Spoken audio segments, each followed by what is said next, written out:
उनके प्रति संवेदनशीलता दिखाते हुए प्रधानमंत्री जी के अनुमोदन पर सरकार ने फैसला किया है कि अग्निवीरों की भर्ती की आयु सीमा को इस बार बढ़ाकर 21 से 23 वर्ष कर दिया जाए।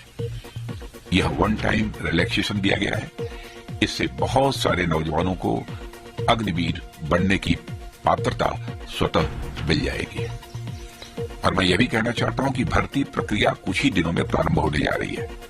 मैं सभी नौजवानों से अपील करता हूं कि सेना में भर्ती होने की वह तैयारी करें और इसका पूरा लाभ उठाएं।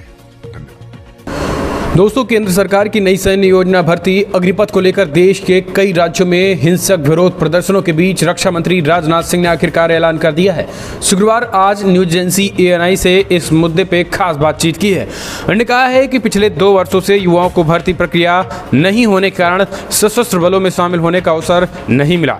इस प्रकार सरकार ने ऊपरी आयु सीमा को 21 वर्ष से बढ़ाकर 23 वर्ष करने का निर्णय लिया और ये छूट एक बार के लिए है।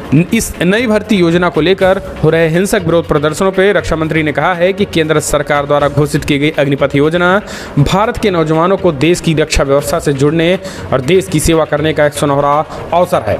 इसे कतई भी वापस नहीं लिया जाएगा। जो विरोध प्रदर्शन कर रहे हैं, ऐसा करने पर उनके खिलाफ एक्शन लिया जाएगा। तमाम राज्यों में इस तरीके की चीज़ें बिल्कुल भी बर्दाश्त नहीं की जाएगी। सरकार अगर कोई स्कीम लेकर आ रही है तो वो देश हित में, जनहित में, युवाओं के हित में ही इस तरीके के फैसले किए जा रहे हैं। अगर कोई किसी के भड़काने में आता है तो ये कहीं ना कहीं उचित नहीं होगा। इतना ही नहीं, आपको बता दें, युवाओं के भविष्य को ध्यान में रखते हुए उन्होंने कहा कि संवेदनशीलता दिखाते हुए प्रधानमंत्री जी के अनुमोदन पर सरकार ने फैसला किया और अग्निवीरों की आयु सीमा को इस बार बढ़ाकर 21 से 23 किया गया है। नौजवानों को सेना में भर्ती तैयारी करें और जल्द ही इसमें भर्ती की प्रक्रिया शुरू होगी और इसे वापस लेना और रद्द करने का कोई सवाल ही नहीं उठता है। अग्निपथ योजना को लेकर शुक्रवार को भी आज कई राज्यों में हिंसक प्रदर्शन जारी है। प्रदर्शनकारियों द्वारा सार्वजनिक संपत्तियों में आगजनी की तोड़फोड़ की जा रही है। बिहार के समस्तीपुर स्टेशन पे भी खड़ी जयनगर अमृतसर एक्सप्रेस, दरभंगा दिल्ली एक्सप्रेस, कोलोन एक्सप्रेस, भागलपुर जमनीवी अमरनाथ एक्सप्रेस में आगजनी और तोड़फोड़ के साथ स्टेशन परिसर में भी आगजनी हुई है। लखनफिया रेलवे स्टेशन पर आगजनी जमकर तोड़फोड़ की गई है। लखमीनिया में और रेलवे ट्रैक भी जाम कर दिया गया है। बिहार में सबसे ज़्यादा सिचुएशन खराब देखने को मिल रही है। तेलंगाना में NSY के कार्यकर्ताओं ने अग्निपथ योजना के विरोध में सिकंदराबाद रेलवे स्टेशन पर भी पथराव किया है। दोस्तों, लगातार कई जगहों पर इनमें कांग्रेस पार्टी, तमाम विपक्षी पार्टियां जो है वो साइलेंटली प्रदर्शन में कहीं न कहीं तरीके से साथ खड़ी हैं और यही कारण है कि इस चीज़ में समझाने की बजाय आज युवाओं को भ्रमित करने की कोशिश की जा रही है। जबकि कांग्रेस पार्टी के मनीष तिवारी ने स्पष्ट कहा है कि जिस तरीके से मोदी सरकार ने ये लाया है एक अच्छा स्टेप है। सरकार को न केवल देश के बच्चों को बल्कि देश के बच्चों को एक तरीके से राष्ट्रीय देश हित के साथ साथ देशभक्ति भी मिलेगी और आने वाले समय में उनको प्रमोट भी किया जाएगा। तो इससे बढ़िया और कुछ हो नहीं सकता है। और इसी तरीके से ये तमाम कांग्रेसी नेताओं ने भी इसको सही और उचित ठहराया है। उसके बावजूद भी जोरदार तरीके से विरोध प्रदर्शन लगातार जारी है। इसके बीच आपको बता दें, मोदी सरकार ने एक वीडियो भी जारी किया।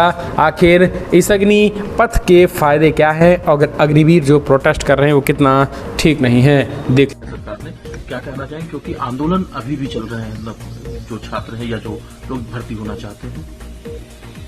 केंद्र सरकार द्वारा घोषित की गई अग्निपथ योजना भारत के नौजवानों को देश की रक्षा व्यवस्था से जुड़ने और देश की सेवा करने का एक सुनहरा अवसर देता है। अग्निवीर हूं, यह उनकी ताजिंदगी के लिए पहचान बन जाती है। पिछले 2 साल से सेना में भर्ती की प्रक्रिया न होने के कारण बहुत से नौजवानों को सेना में भर्ती होने का अवसर नहीं मिला। सच्चाई है। इसलिए युवाओं के भविष्य को ध्यान में रखते हुए और उनके प्रति संवेदनशीलता दिखाते हुए प्रधानमंत्री जी के अनुमोदन पर सरकार ने फैसला किया है कि अग्निवीरों की भर्ती की आयु सीमा को इस बार बढ़ाकर 21 से 23 वर्ष कर दिया जाए। यह वन टाइम रिलैक्सेशन दिया गया है। इससे बहुत सारे नौजवानों को अग्निवीर बनने की पात्रता स्वतः मिल जाएगी। और मैं यह भी कहना चाहता हूं कि भर्ती प्रक्रिया कुछ ही दिनों में प्रारंभ होने जा रही है। मैं सभी नौजवानों से अपील करता हूं कि सेना में भर्ती होने की वह तैयारी करें और इसका पूरा लाभ उठाएं। धन्यवाद।